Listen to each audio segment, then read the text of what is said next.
somebody called up Cheryl yesterday and said, so I'm going to learn everything I need to know in property management in this 4-hour class. It's like, really?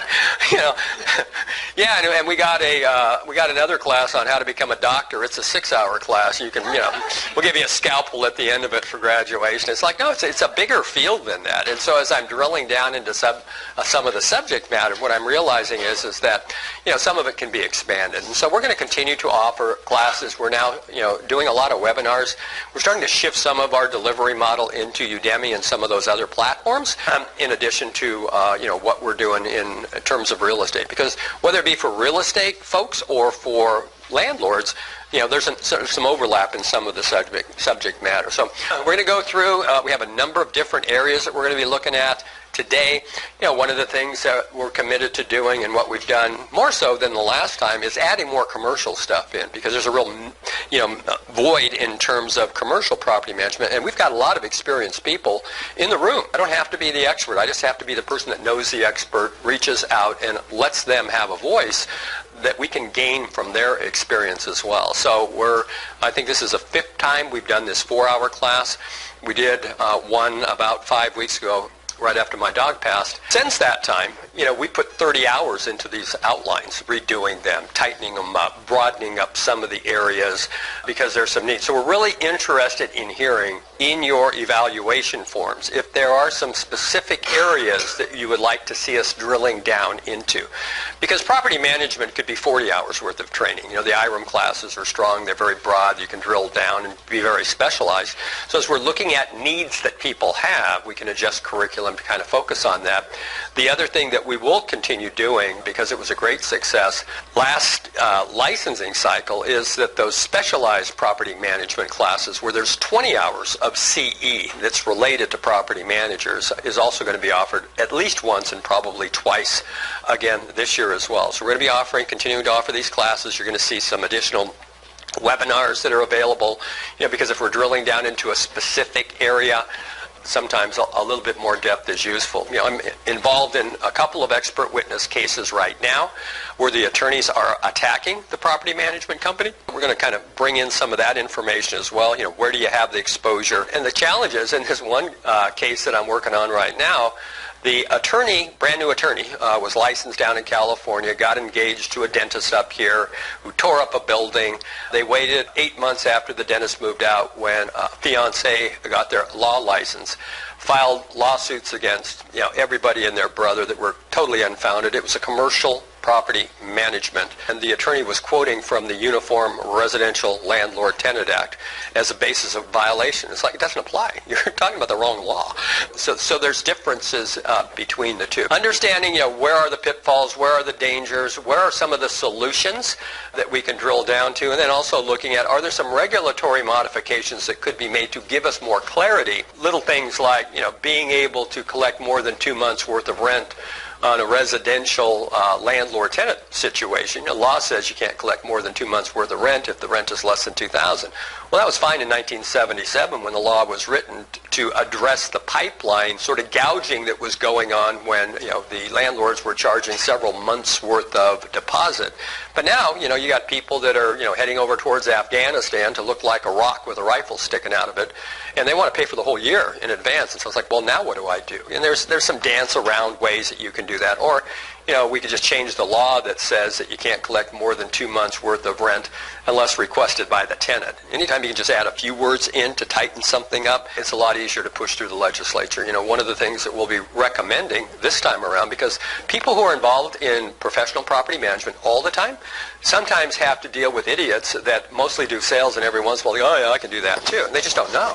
And so in looking at, you know, should there be a 2-hour course on property management the next licensing cycle, too late for this one, we'll have some elective stuff. That might be a good idea. You know, a lot of problems in association management that I'm hearing about. People just don't know. You know, one of the law that relates to the Landlord-Tenant Act only specifies as it relates to putting deposits in a trust account. Well, okay, if they say that that then falls under 08871 subsection 3 and they have the authority to do all this, then why don't we just broaden it out a few more? And any other violations that may be happening under the Landlord-Tenant Act, it clearly specifies that they have authority to respond to that. So some of this is going to be legislative change because it'll have to be done at a statutory level. Some of it, there's a lot of cleanup that can be done at a regulatory level as well. So anything that you see out there, we'd love to hear about.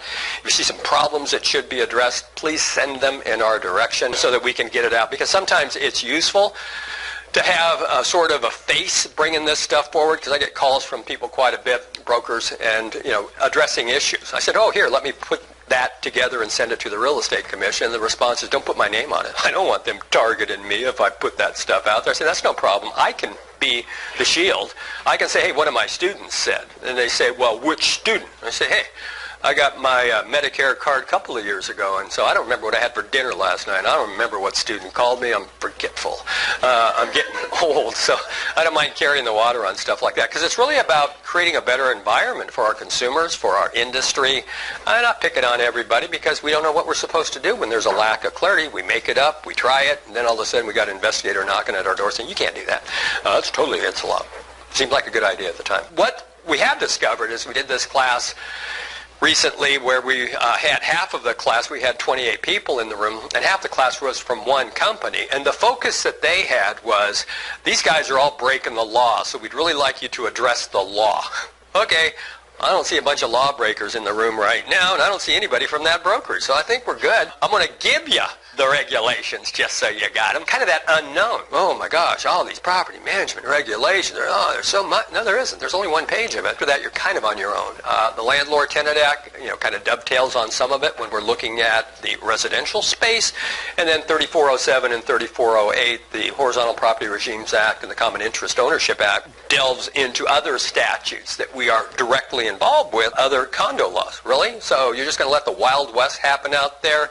Disappearing reserves, bounce check off reserve accounts. I hear all the nightmare stories. It's like, oh boy, somebody ought to be paying attention to this stuff and get a little more clarity in terms of what the rules are. Somebody appeared at the Real Estate Commission 2 meetings ago complaining about whenever they took over a property management account, when they would receive the trust funds, they were short. So they look at all the rental agreements, lease agreements, and there's 12 lease agreements. There's $1,000 worth of deposit on every single one. So one presumes, based on the lease agreements, that they're going to have $12,000 transferred so that they can put it into a trust account. No, $6,000 got transferred. They go, well, where's the other $6,000? Oh, well, we didn't collect it all. Really? Source document, lease agreement, signed by everybody, says you've got $12,000. Oh, yeah, but we've got a ledger sheet that says there's only $6,000. Your ledger sheet? That's not evidence. That's a made-up piece of paper. It's like giving somebody a receipt for $1,000 and writing down that you got $500. That's garbage. It's conversion, commingling, and a few other things. So here's what you do. File a complaint against all the big companies that are transferring these rental agreements to you. The person that was kind of on the hot seat at that point says, I don't want to file complaints against all the big companies. I'll get targeted. I just don't want to go out and see a bunch of flat tires on my car. So, it's bringing that conversation forward so that we can resolve some issues. One of the things that often we find is that property managers kind of feel like they're the bastard stepchild in the room. It's like, oh yeah, I'm in property management. But if you really look at how much money the average realtor makes out there, you property managers are doing just fine. In looking at, so what does the realtor industry really make? How much are they making out there? What's the reality of it? Because I like to start this foundation knowing reality.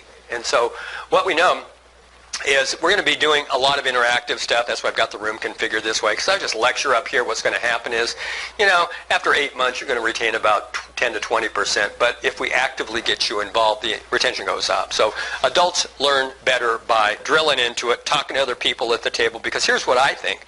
I think some of the best insights that you're going to receive today are from the other people in the room that are sitting down right now. You're the ones that are in the field. We'll do a quickie little intro. I don't want to go 45 minutes in an intro because we got a lot of ground to cover. We'll also stick around as long as you want. People that have flown in from Fairbanks and Juneau. I'm going to get through these 108 PowerPoints, by God, not go drifting for 20 minutes into, let me tell you about my story. And then I got people in the eval going, knock off the my story crap. Let's get through the stuff. So you want to stick around afterwards, after 1 o'clock, talk about your stories, ask questions. I'm not going to chase you out of here, but I want to really make sure that we cover everything and then tell us what else we should be covering. The other thing I'm going to ask you at the end of the day, when you're a little kid, your mind's like a sponge. You're absorbing all this stuff. When you get a little bit older, like me, my sponge is full. So when I hear something, the first thing I'm asking myself is, do I really need to know this? Because if I don't, I'm going to forget it in about 5 minutes.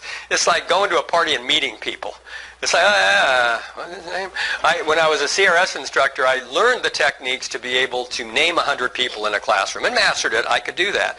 But if you don't do that stuff all the time, because it blows their mind, and say, okay, and thank you, Bob, and Sarah, and Jill, and Sam, and they're going, after about halfway, they're going, then they start clapping, and it's like, so it can be done. It's just like, is it really important to do it? But, so what we're going to ask you at the end of the day, we're going to ask you, what have you learned, gained, or understood that you can put to work? Because the act of answering the question moves it physiologically from short-term into long-term memory. So if we take the biggest points that you've gained out of the class and sort of reinforce those with that question, it also enables other people in the room to hear, I thought that was pretty important as well. We've got a lot more in common with each other than we're different. And so we're going to be asking that question. Now, let's take a look at realtor earnings. 21% are making less than $10,000 a year. Now, we've got 26% are making between $10,000 and $25,000. You've got 15% making between $35,000 and $25,000. So if you start looking at, 65% of the real estate people out there are making less than $35,000 a year. You say, I'm feeling pretty good about property management right now. We're doing just fine. Then you get into 14% are making between $35,000 and $50,000.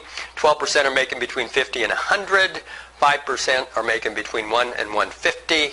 4% are making between $150,000 and $250,000, and then we've got 1% that are making over $250,000 a year. So that's the reality of what the salespeople are really making out there. The average sales for members of the MLS, if you take the transactions, divide them by the two sides, divide them by the number of people that are members of the MLS, what you find is that the average is pretty consistent, whether it's here or up in Fairbanks, and that is about 3 or 4 transactions a year. So if you're a broker trying to fund a company on the average performance of 3 or 4 transactions a year, when the average net on a per transaction basis for the broker nationwide is $370, you ain't sending your kids to Harvard doing that. Now you see why brokerage model, and some of you have been in the business as long as I have or longer, and what we've seen is a consolidation. The brokers aren't making as much money as they used to. The licensees are commanding a much larger share of the pool, or the pie, if you will.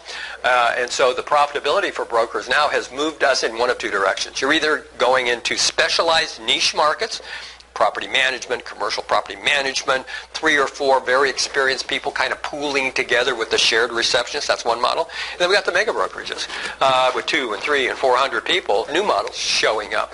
EXP is out there kind of remotely managing people all over this. Other models that are out there as well, where the old standard model of, hey, pay us $35,000 a year for the privilege of hanging your license here and look at that really nice office you get, has now given way to the $200 a month desk fee model, and I'll work from my house, thank you very much. We've seen a relaxation of the formalities of the real estate industry as well. We're dressing differently. We're meeting them at Starbucks.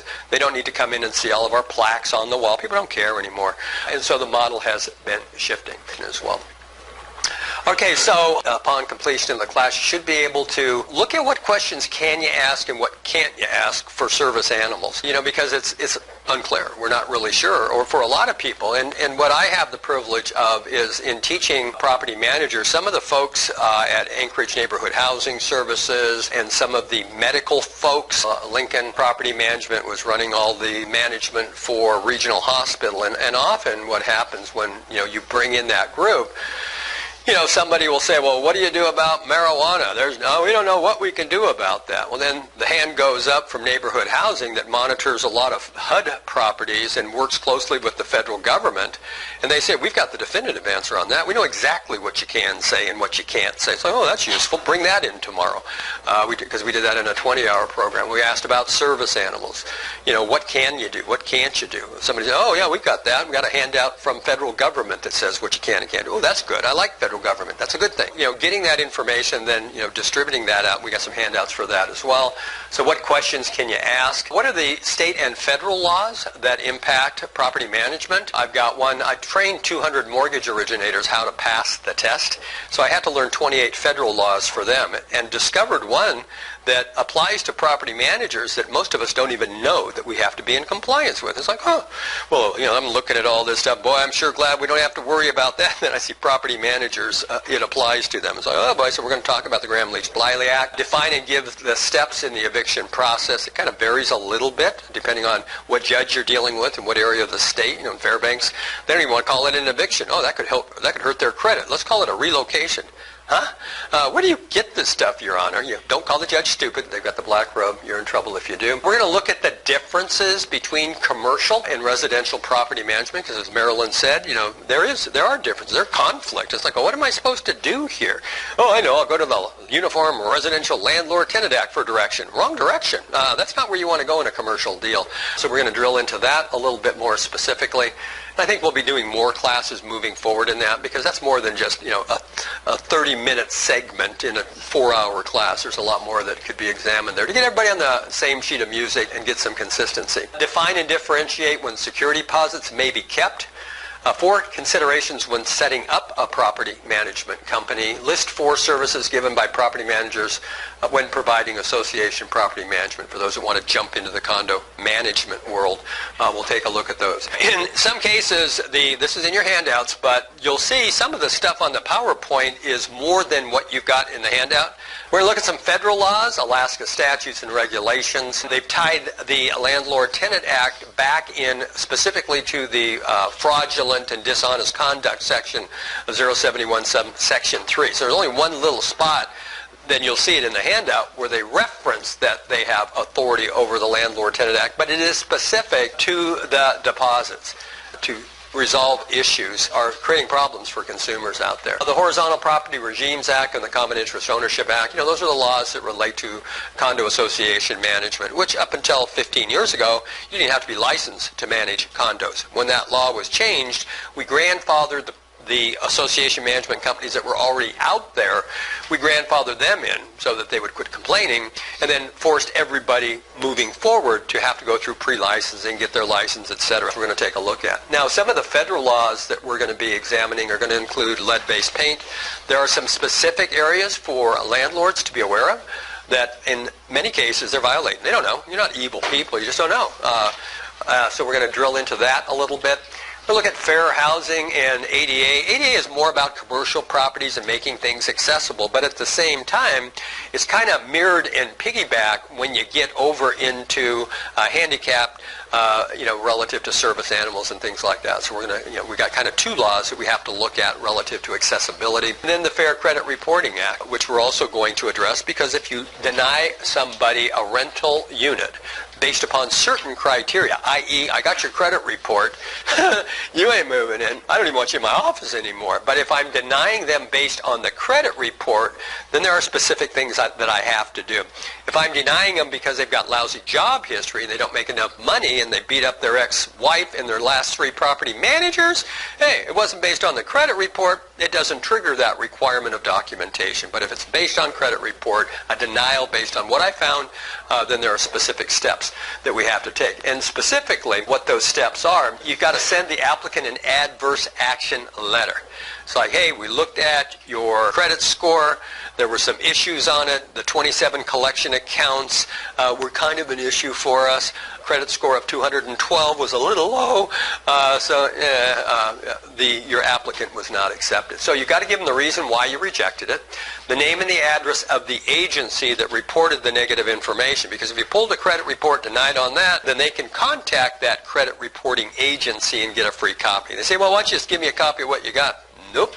You're going to have to send away for that. I can't give you this. So that's what the law says. So they've got that free right to get that copy within 60 days.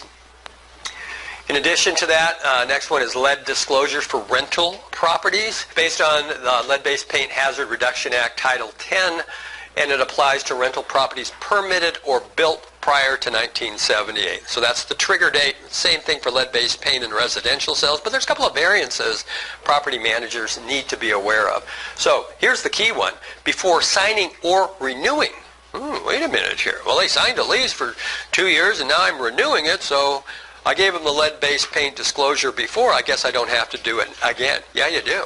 So it says, the federal law says, when they renew a lease or they sign a lease, you're supposed to give them the document again. You know, the penalties are, $10,000 per violation.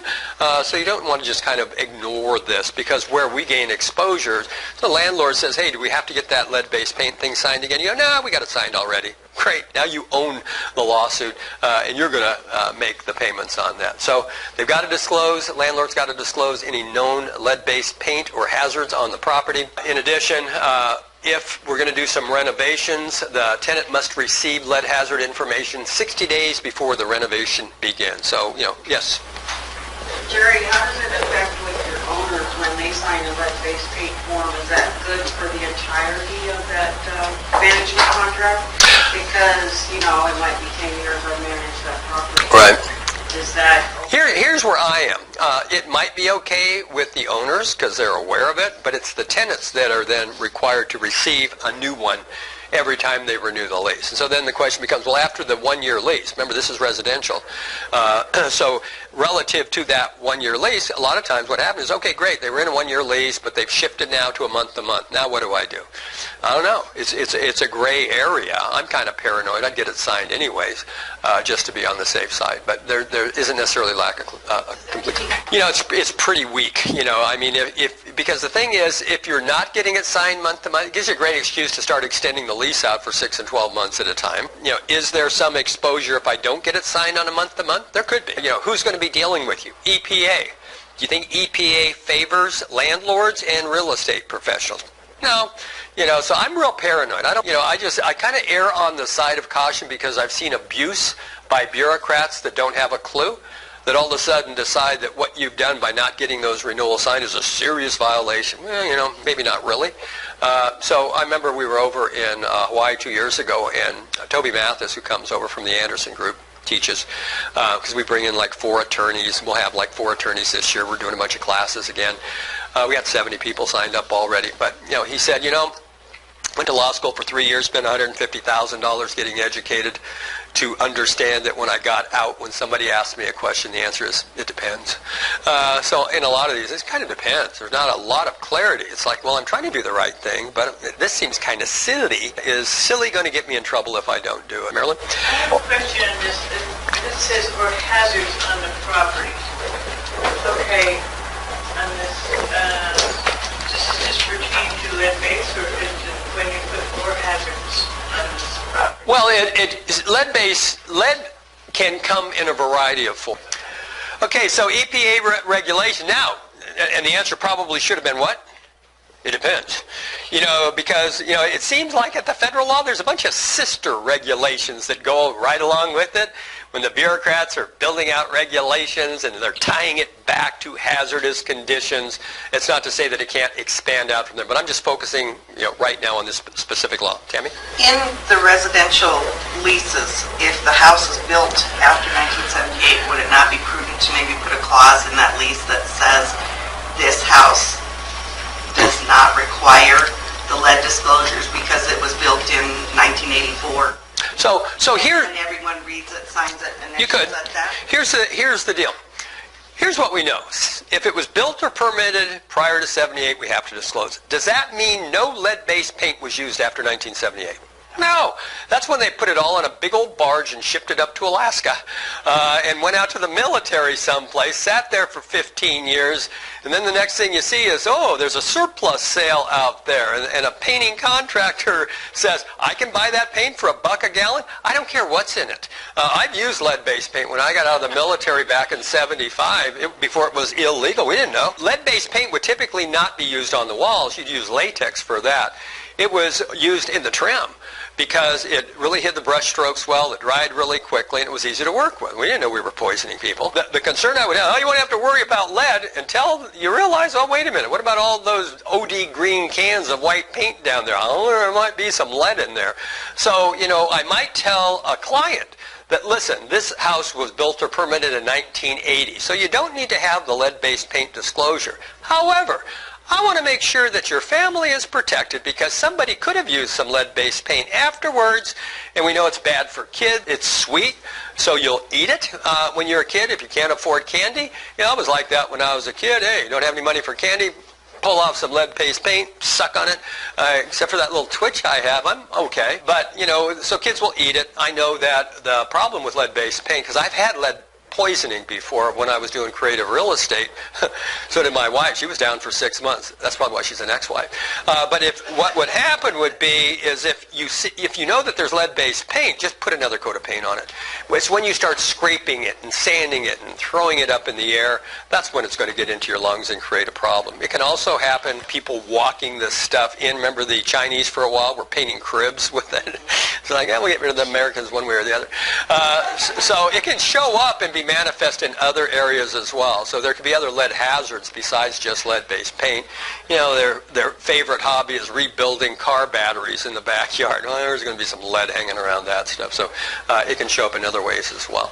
So EPA says renovation is any change that disturbs painted surfaces. Exceptions could be minor repairs. So err on the side of caution. Let everybody know, well, we're doing the work over here and it's way on the other side of the complex.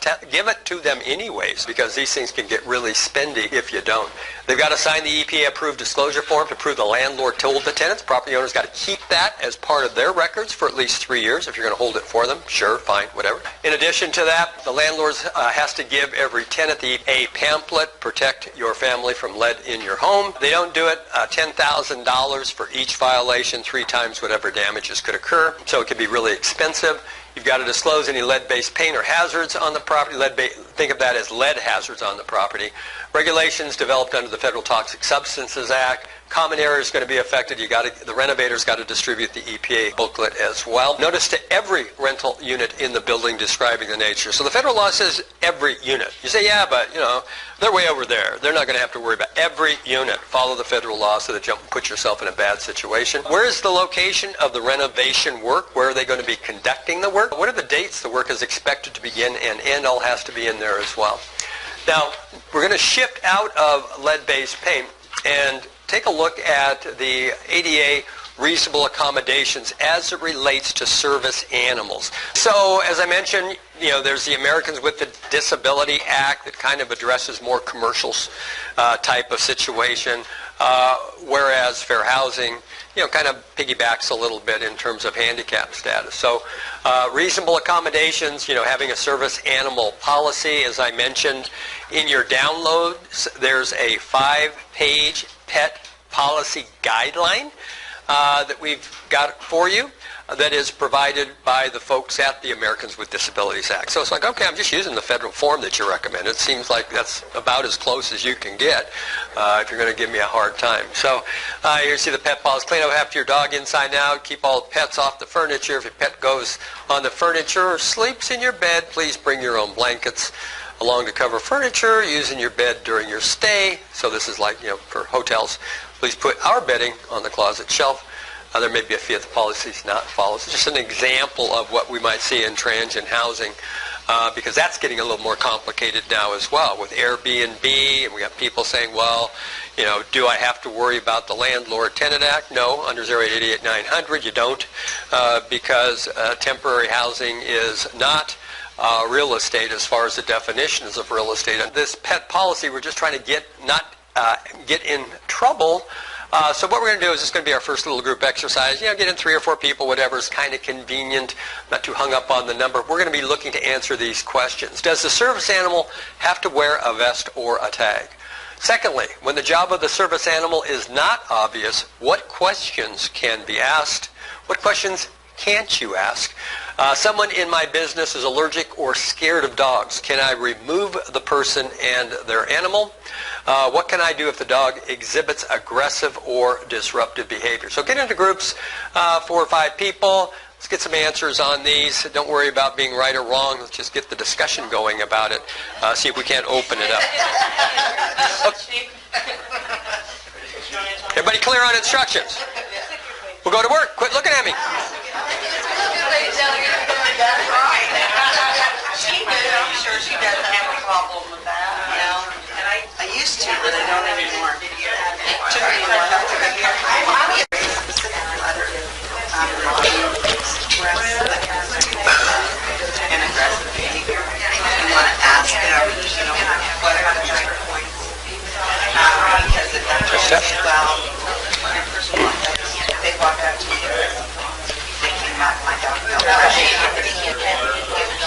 Okay, let's review. Okay, while you were discussing that, I went ahead and handed you all the answers. When it comes down to, because I wanted to give you a lot of takeaway stuff that you could take with you, so that we can kind of expand the conversation and give you more information. But there are two questions that you can ask, only two. That is the dog a service animal required because of a disability? You can ask that question. You can ask the question, what has the dog been trained to do? Now the challenge with the federal guidelines, that's what you can ask. What if they answer and say, yeah, it's a seeing eye dog and that's what it's been trained to do? I said, you seem like you can see just fine. Oh, that was the old owner. It's like we just talked about that this morning. So I'm looking for some answers. And what can I say from there? Can I then say, oh, well, because of that? So it gets into the questions you can ask. What's your disability? Do you have medical document? You would think, well, let me see the certification. You can't ask that question because that gets into a HIPAA violation. Seems logical. I get it. But, logic, federal law, they don't necessarily speak the same language. Can I see the dog's identification card? No. Do you have proof this dog was trained or certified? Can't ask that. Can you have the dog demonstrate his work or task? Can't ask those questions. If you're allergic, tough. Scared? Get over it. Nice puppy. I've always had a no pets policy. Not with a service animal. They are not a pet. They are an extension of the human being, so you can't charge more for them. Can I charge pet deposits for the animal? No. We now have a Landlord-Tenant Act that says, but I can throw an extra pet deposit on top of the deposit up to 1 month's rent. That doesn't apply to a service animal, though. That's only to a regular old pet. What can I do if the dog exhibits aggressive or disruptive behavior? You can tell me. Get control of your dog. If you're in a shopping mall, you say, you know what, we can walk you through the mall, but the dog's got to go. They're peeing and pooping all over the mall. That's not acceptable. So you can still stay here, but the animal has to go someplace else. And what can I do about a disruptive dog that isn't aggressive? Hey, if they're disrupting business, these are your options in terms of asking to remove those critters. So this came out of the federal government. Not perfect, but at least gives you some guidelines. Karen? So disrupting business, but what if they're parking all night every night and you can't sleep? Yeah, so the argument on that is you're disturbing the quiet enjoyment of the property, and just because it is a service animal doesn't mean that you can violate everybody's rights. I don't care if you got a service animal in there, but if I can't sleep at night, then there is then a potential cause of action on that that you could do. Because some of this is so, it's gray. We don't want to do the wrong thing. We want to be really careful. There's no definitive, you can do all this stuff, it's just fine. I'm going to give this to the Attorney General's office and ask about 10 more questions. Say, here, go get them, Tiger. Give us some response that we can share with the industry to help consumers in this state. Melanie? Well, so it then begs the next question from the Attorney General. Given that's the case, can I say, no, you ain't coming in here? See, the document I gave you doesn't go that far. So it's like, okay, now I know this is really kind of a bogus deal. Is it okay at that point to say no? That's the question that I have that isn't addressed. Right. So if the animal is the extension of the person and the person's dead. Right. Yeah. I mean, here's logically what I think could be said. It's like, well, then this isn't really your service animal, so Just rescued it. yeah. For all we know, so it's the, okay, here's the cut and dried stuff. But then when you discover, wait a minute, now can I get a piece of paper from some governmental entity that says if it used to be a service animal for somebody else, it doesn't flow to the new person claiming that it's a service animal. I want, well, so give them unemployment, send them on down. Well, if they have documentation that they're caring for the animal until it's replaced, I wouldn't fight that. I wouldn't fight that. Yeah. But if they're just, well, no, I just took it off. Because nobody's going to ask. I remember one time I was going up to teach in Fairbanks, and neighborhood housing had another commitment. So I told Cheryl, I was out of town coming in. I said, well, Wes Madden just got a brand new office. He had offered to use his training room. Call up and see if we can use their training room. It'll work. I've been there before. A brand new office, and so Cheryl calls up, and I get back, and yeah, it's all lined up, and I'm up on the other side of Eagle River, and it kind of occurred to me, because Abby's with me, she was with me all the time, and so I call Cheryl up and say, so did you mention I'm going to have a dog with me? No, you'll just have to deal with that when you get there. Great. So Stacy was on the real estate commission at the time. She was Wes Madden's office manager. So I go rolling in at 8 o'clock. Abby jumps out of the car. Stacy says, "Oh, a dog." And I thought, I don't even want to hear this. I said, "Service animal." Oh. As soon as I said that, it's like, back off. Dude, I could go out and, pay $30 at some website and get some certification. I could just right mouse click on a HUD logo and an ADA logo, put it on a piece of paper with some fancy writing and sign the thing. Who's going to question that? Nobody. So when she saw that, it was like, "Oh, service animal." I said, "Yeah, seizures." "Oh, God, Jerry, I'm sorry. Now, I've never had a seizure." My thought was, if I'm about to have one, Abby was up, it's her job to say something about it. So people just get paranoid. They're afraid to ask a question. Reasonable goes right out the door because we don't want to get sued for violating somebody's rights while they're violating ours, But, sometimes the pendulum will swing back a little bit and get some common sense put on top of this to tell us, what do we do? We're out here trying to figure out what to do without any direction from the state of what's the appropriate thing to do. We want to follow the rules. We just know what they are. Any questions on what we've covered so far? Yes, ma'am. So, for instance, like the fire that I had the other night that the insurance company's coming in. Right. So we've got tenants in the building. The building was, even though it was siding, it was newer siding, it had been remodeled before they bought it. If the building was built before 1978, how are we going to give them guys 60 days notice if the insurance company wants to come in and fix it right away? Well, I think that if you look at, what was the intent, what did you try to do, because the bottom line is that, I remember, having dealt with close friends who had fires in their houses.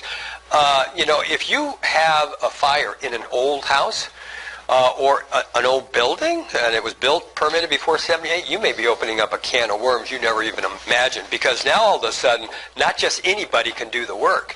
They've got to be certified. Is there asbestos in that building as well? Old buildings, yeah, mastic, all kinds of things that could be in there. And it's like, because otherwise it could go on you. Oh, you hired an unlicensed contractor without the right credentials to come in here and rip all this crap up and put it back together. Gee whiz, now my son seems to be coughing quite a bit, and it's all your fault, so we're going to have to fly to the Mayo Clinic to get some tests done. That's a good question. That's a legal question, best asked to a judge with a black robe that doesn't have a clue. And also the insurance company. Yep, so that is a good place to go to. Hey, insurance company. We have 3 insurance companies involved. So. Yep, so that's where I would reach out to the expertise. And make them also notified that. Because they have to live in that world. We have liability to owner. We Right. have So I would reach out to all 3. I'd make sure that I'm doing the documentation. I'd be taking good records of that. I'd be asking those questions that you just asked me in writing to try to get a response back from them. Yeah, keep all of that stuff in a nice, neat little package, and then even, I would tend to share that information. We talk to the insurance companies, get them out here. Here's what they said. Well, what do you think? Hey, I don't know anything. Here's what the insurance company said. This is what we're following. So I would kind of lean on them to protect it. Because here's the thing. If you bought the Rice insurance policy that was offered for E&O, they don't cover environmental. So you get sued on this because you misstep, you're not covered on your E&O. And so all of a sudden it's like, oh boy, this could be a never-ending hole that we could fall into. So that's great advice. Go to the insurance carriers, document it, get it in writing. What were you saying? I use a different provider than them. What were you saying? Well, look at the exclusions on your E&O policy, because people think, oh, I got E&O. I'm good. Rice Insurance does not cover environmental issues. There are... I still want to make sure. Yeah, read your policy. Yeah, because look for the exclusions in your policy and see what it says. That's an environmental issue, typically not covered by E&O. Other questions? So I'm a newbie. Where can I get like pamphlets for the lead disclosure and like other? You can get them from the downloads that we're sending you. You can also, a way often to find this information, just Google it. EPA. No way to just order pamphlets, a nice colored one. You can print them. You can download them. You could deliver them using electronic means because of the Electronic Transactions Act. So they're not hard to get. They're not hard to print. We've got them in your download material. But you can also go to epa.gov/lead, and you'll see 6 pamphlets there at epa.gov/lead. They've got renovation stuff in there and some other tools and resources as well. So they've got booklets for renovation. We've got them all downloaded, and you can get to them that way. But epa.gov/lead, epa.gov/asbestos are little mini websites with a bunch of resources that are available. Other questions? Alaska statutes, what are we going to look at? Some of the various property management statutes that are out there relate to disclosure. What about conflicts of interest? We still live in that world when we're doing property management. We'll talk about some of those. Trust accounts, we see that in some cases, working with folks in commercial, they have the entity hold the trust accounts, and they're not holding them. That's a solution. That's certainly available for residential as well, but the Residential Landlord-Tenant Act doesn't address commercial. Different set of rules. The control document is the contract itself. Because the question that I got from somebody the other day who also owns a bunch of stuff.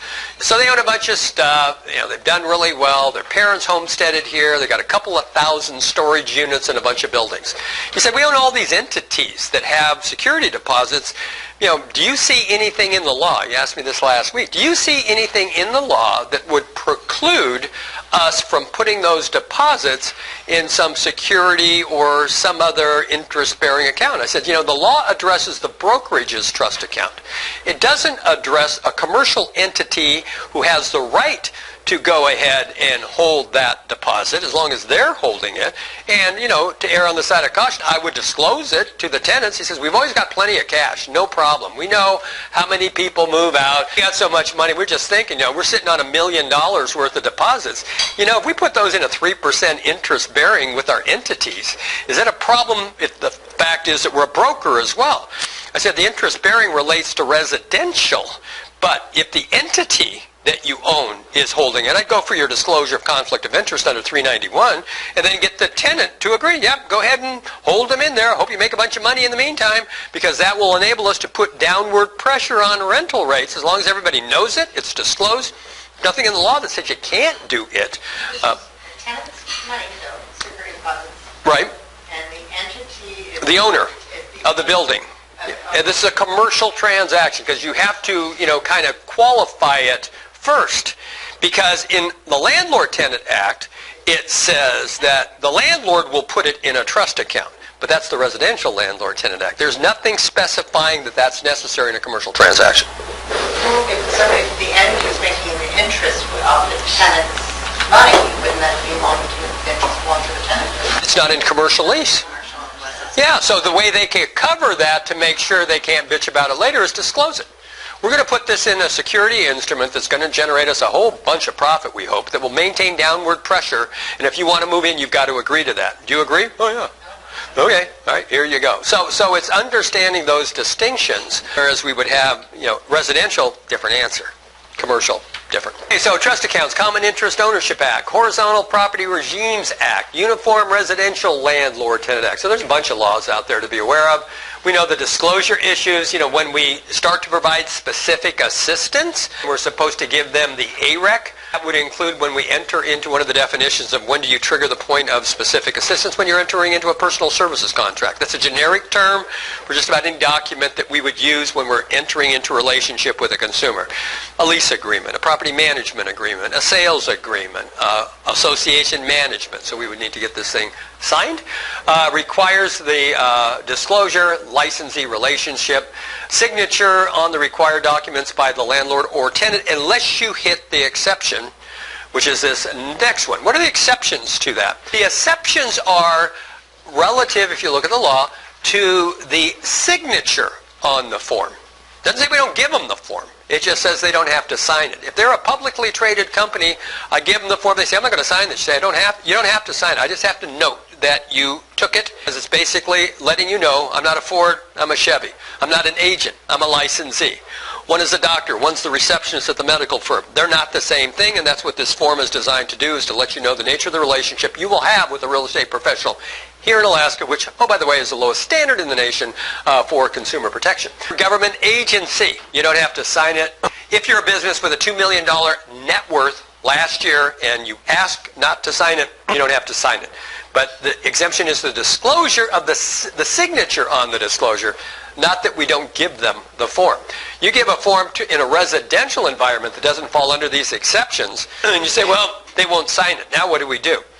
Real Estate Commission doesn't really have an answer for that. You know, what I tell people, if they won't sign it, you're up in Fairbanks, it's 40 below, you're showing a house, you meet them up in the property, you throw caution to the wind instead of talking to them and bringing them over and getting a copy of their ID, you meet them in a cold, 3 dirt roads off the main drag out there.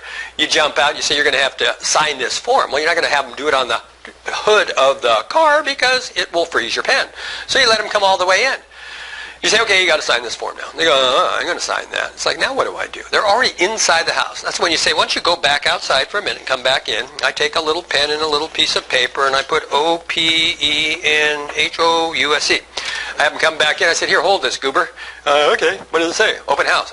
This is no longer showing. This is an open house. Open house is an exception where I don't have to get it signed. Now, if every single file you have has got a consumer with an open house sitting in front of them on a sign, they may not like that very much, but hey, at least it's legal. It says if it's an open house, I don't have to get the AREC sign. The commercial property statute, say, well, there's nothing that applies to commercial. That's not true. There are a couple of them out there. One of them, 3405, says you're not supposed to be engaged in any illegal activities. Oh, put a big-ass grow room in the building. It's still a violation of federal law. You can't do that. Addition to that, you've got to comply with specific building use and laws, zoning and special use. Good example would be medical. If I'm going to lease a commercial space and it's a medical sort of operation, I have to be in compliance with some of the Muni codes. It says, hey, you can't throw extra body parts you've removed out into the dumpster. Let the birds fly around, drop fingers all over town. So they have to look at those kinds of things. There's been some recent changes. This is a while ago, but not everybody's been kept abreast on this. 30 days to the return the deposit if there's damage. It used to be 14 days, get it back. Now it's, hey, if there's damage, you got 30 days to get it back. You can now collect 1 month additional pet deposit. However, that additional 1 month pet deposit, not for service animals, but if, let's say it's a $1,000 a month rental, and I'm collecting $2,000 worth of security or last month's rent, I can throw another $1,000 on there now for a pet. But the extra $1,000 can only be applied to damages that was caused by the pet. If they did $2,500 worth of damage, but the pet was not responsible for any of that, I can grab the $2,000. I'd have to come after them for the $500 and give them the full pet deposit back. So that's the stipulation on the rule. So I can go after the rest, but the pet deposit is earmarked for damage of the pet only. However, the rest of the deposit could be used to cover the damages that the pet caused as well. It doesn't go the other way. It's not a two-way street. I have a question. Yes. So legally, when we're signing our papers, we have $100 pet deposit and then $400 for additional wear and tear. You can't bill wear and tear. So here's a safer way to do that. Is it likely that the animal might cause additional wear and tear? Yeah, so here's the challenge with that. Judges see you making the call of whether that's wear and tear, damage, or cleaning. Our position is it's damage or cleaning, because we can bill for that. The tenant's position is, no, that's wear and tear. Oh, now it's a gray area. Now, if I'm the one holding the money and I make the decision that, oh, no, that's damage or cleaning, and they take me to court and the judge doesn't like my call, I could be responsible for double whatever it was that I withheld, because I was in control of the decision. So how do I reverse it so that they're in control? What I say is, if you're going to rent here, what we know is that pets can sometimes cause additional wear and tear, and we can't bill for wear and tear. So to take the question off the table, what we're going to do is this. We'll let you have the pet in here, but it's $50 more a month for the pet. See, they're in control now. You don't like the $50 premium you're going to have to pay on a monthly basis, don't move in. See, I haven't made the decision. I let them make the decision of whether or not they want to move in or not. So that's the way of being safer to get to the same outcome that I'm looking for without putting myself at risk as a broker. Can you call it a pet fee and non-refundable deposit, like to where? That becomes a little, so the deal is just charge. The answer to that is it depends, and it depends on what the court says and what they like about it. I just like it real simple. $20 more a month for the pet. Then you call it a pet fee and you charge $20 more a month, correct? Is it pet rent or? Well, see, here's the deal. Pet fee, judges don't like that stuff. Pet premium on the rent, they got no problem with that. Yeah, additional rent. So it's a safer way to get there. Also, dry cabins were recognized. Kind of looks like the one I moved in when I first moved to Fairbanks. So I moved in, I've got a pet, I'm paying $20 a month extra, the pet's gone, no longer, whatever. Can I request that be removed? Yeah, everything's negotiable. I have to agree to it as a landlord. It depends. Do I have to? I don't know. You got a contractual relationship that says this. It would kind of be based upon the verbiage of the contract itself. If I'm going to try to use the contract as a defensive mechanism to protect myself, I'd look at the language that's in there. You know, from a fairness perspective, if I'm charging you extra for the critter, you know, and sorry, your pet passed. Okay, I got it. Well, you know, part of that pet collection was based upon the fact that over a 12-month period we presumed there would be some wear and tear. Tell you what, though, you know, I'm sorry for the loss of your friend and family. Let's just take a little quick walkthrough with this. And if everything looks, you know, pretty good, it's like, you know what, let's pull it back then. You know, you've already got enough turmoil going on in your head. Let me be one of the nice people that you work with that says, you know, it's an extra $25. I don't really need it now because the place is in great condition. So I think that there's a judgment call in there that could be made. You could say, oh, no, by God, we're going to stick with the contract. Well, then they go dragging you before small claims court, you know, for the extra $125 you got, and you're dealing with an idiot judge out there that wants to make an example out of you. I just don't want to go down there. I'm going to try to, you know, do the right thing. So dry cabins, hey, if it didn't have power before, don't expect us to have it. It was my first cabin up in Fairbanks. There was no running water. There was no toilet in there. You could see through the chinking of the logs. So no electricity, no running water. And I thought it was great, you know, back in the 70s. This is part of the frontier spirit. It's terrific. It's 40 below, you know, when it would warm up during the day. I'm chopping wood for 3 hours a day to keep my wife from freezing. I thought it was cool. Now, I like a thermostat. A lot quicker. Illegal activities, 1 to 5 day notice if they're doing crazy stuff. You can now create a breach based on occupancy. If I said it was going to be rented to 4 people and you move 6 people in, that's a breach, 10-day notice. And so we added some strength to the Landlord-Tenant Act that addressed people that have moved too many people in. Because what we know is that people have different standards of housing and living. You know, you're showing a 2-bedroom place. Somebody comes walking and they go, whoa, the whole village could live here. And it's like, no, not whole village, not whole village, 4. So if you're tying that to health and safety, you know, the Muni Fire Code says 2 people per bedroom. There's no piece of paper that says, I'm good as long as I do this. Because it's reasonable. You know, if it's a 5,000 square foot, 2-bedroom house, I say only 4 people can live here, maybe not. Now, can I charge a different rate for a higher level of occupancy? Sure, as long as I don't say kids. I could charge a certain rate if there's 3 people living there versus 10 people living there. But it doesn't matter if they're kids or adults. I'm charging a different level because that's what you'd be, you know, attacked on. Oh, it's because we have 8 kids. No.